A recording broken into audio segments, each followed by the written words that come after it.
అరుణాచలం రావటమే ఒక వరం. వెనక జన్మంలో చేసిన పుణ్య ఫలితాల పట్ల ఈ జన్మంలో ఈ కాలచక్రంలో వచ్చి పడుతున్నాయి, అనుభవిస్తున్నాం. ఇది జన్మ సుకృతం పట్ల, జన్మ లగ్నం పట్ల అది సమయం చూసి వస్తూ ఉంటాయి. రోగ అవ్వచ్చు, యోగ అవ్వచ్చు, భోగ అవ్వచ్చు. ఈ అరుణాచలం రావటం వెనక జన్మలో చేసిన పుణ్య ఫలితాల పట్ల ఈ ప్రారంధ కర్మలో మనం భోజనం చేస్తున్నాం, చేయి కడుక్కుంటున్నాం ఎంగిలిగా ఉందని. అలాగే వెనక జన్మ యొక్క స్థితి పట్ల ఆ ప్రాణిని ఎక్కడ బాధించాం, ఏ రకంగా ఉన్నామో 84 లక్షల జీవుల్లో నుంచి ఆవు జన్మ అనంతరం మానవ జన్మకు వచ్చాక కూడా మానవ జన్మ వచ్చి మళ్ళీ ఎన్ని జన్మలు ఎత్తితేనే కానీ ఈ రుచిలో రావటానికి ఈ అరుణాచలం ఈనాటికి వచ్చాము.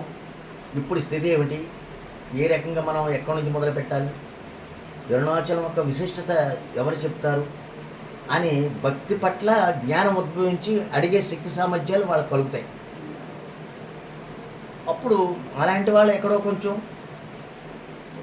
ఉంటారు, అనుభవశాలు, అది చెప్తారు వాళ్ళు. ఇలా వినాయకుడు ప్రథమ గణపతి కదా, లోకాల్లోనే ఆయన పుత్రుడే కదా, ఎవరికి ఇచ్చేది వాళ్ళకి ఆనందమే కదా. వాళ్ళ తల్లి పార్వతి శివయ్యకి కూడా ఈయన భూమండలం మీద పాదం పెట్టింది ఇక్కడే కదా. దాన్ని అనుసరించి మనం ఆయనకి ఒక రకంగా ఇస్తే తల్లిదండ్రులు కూడా ఆనందిస్తారు. అప్పుడు ఆ వినాయకుడి దగ్గర నుంచి ప్రదక్షిణ మొదలుపెట్టి ఆయన ఉసుట్లా తిరిగి, వినాయకుడు కూడా వాళ్ళ తల్లిదండ్రులు ఉసుట్లా తిరిగాడు కదా. అంటే రమణ మహర్షి ఇది సదన ఎదురుగుంటా ఉన్న వినాయక స్వామి చెప్తున్నారు. అది రమణ మహర్షి ఆశ్రమం ఎదురుగుంటా గణపతి ఎక్కడంటూ ఉండనే అక్కడికే రౌండ్ పోతుంది. ఇప్పుడు ఈ సెంటర్ ఉన్నది, మనం చక్కగా ఇలా వెళ్తాం, స్వామి నమస్కారం చేసుకుంటే అలా ఫ్రంట్కి వెళ్తాం.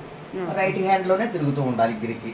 ఓకే, అలాగే గిరి తిరిగేటప్పుడు ఇది స్మరణతోటే ముక్తి కాబట్టి అరుణాచలం అరుణాచల శివ అరుణాచల శివ అరుణాచల శివ అరుణాచల అరుణాచల శివ అరుణాచల శివ అరుణాచల శివ అరుణాచల అరుణాచల శివ అరుణాచల శివ అరుణాచల శివ అరుణాచల అరుణాచల శివ అరుణాచల శివ అరుణాచల శివ అరుణాచల అరుణాచల శివ అరుణాచల శివ అరుణాచల శివ అరుణాచల అరుణాచల శివ అరుణాచల శివ అరుణాచల శివ అరుణాచల.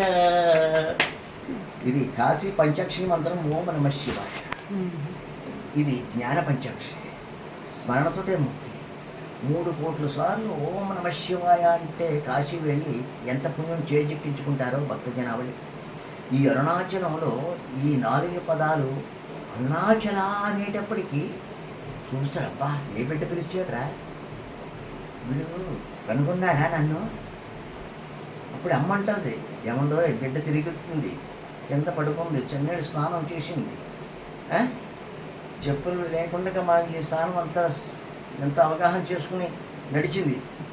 మరి ఏమిచ్చారు బిడ్డకి, ఏమిచ్చారండి అని. అలాగే పార్వతీ మాత కూడా అపిత కుచాంబ మాత ఇక్కడ ఈవిడ రావడానికి కూడా కారణం. ఏం పేరండి ఇక్కడ అమ్మవారి పేరు? అపిత కుచాంబ. అపిత కుచాంబ, ఓకే. అరుణాచల శివ. ఈవిడ రావడానికి కూడా కారణం కైలాసం నుంచి పెద్ద స్టోరీ. అరుణాచలం దీని మూలం నుంచి చెప్పుకోవాలంటే అదే మేము ఇంకొకసారి వస్తాం కదా, అది మొత్తం కదా ఉన్నదిలేండి, చేద్దాం ఒకసారి ఇది వీడియో చేద్దాం. జై అరుణాచలేశ్వర.